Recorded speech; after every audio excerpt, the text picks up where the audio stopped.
Hello guys, नमस्कार। I am Ritam plastic industry, Rajkot, Gujarat. Manufacture in tools hardware and all type of knob. Sir, आपको जो दिखा रहा है वो फ्लैप डिश बोलते हैं उसको, पेपर डिश। वो ग्राइंडर पेपर आता है, वो ग्राइंडर पेपर उसको घसने के लिए, सपोर्ट के लिए जो डिश आता है वो वही डिश होता है।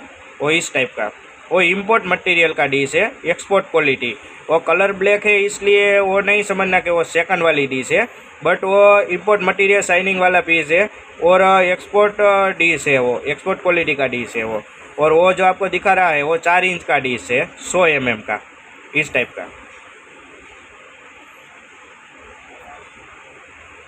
और वो जो दिखा रहा है वो 5 इंच का, वो 125 mm का, इस टाइप का।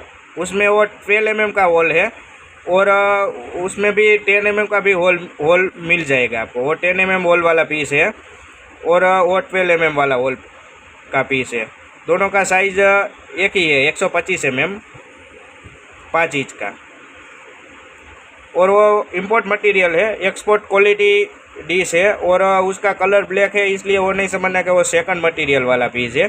बट आपको उसमें टूटने का, क्रैक खाने का और फटने का, और आपको जो मशीन में चलाते वक्त वो आउट वो घूमता है, वो सभी साइज़ का हम गारंटी देते हैं। Piece to piece unbreakable material आएगा और वो टूटने का, क्रैक खाने का, वो फटने का और आउट होने का, वो सभी साइड का हम पीस टू पीस गारंटी देते हैं। वो कोई भी दिक्कत वो डिश में नहीं आएगा। वो हमारा मैन्युफैक्चर का काम है, इसलिए हम आपको सभी को पीस टू पीस गारंटी देते हैं। और आपके पास वो कोई सैम्पल है या कोई स्पेसिफिकेशन ड्राइंग है तो हम आपको इस टाइप का भी बना देंगे। हमारा मैन्युफैक्चर का काम है, इसलिए। Okay sir, thank you.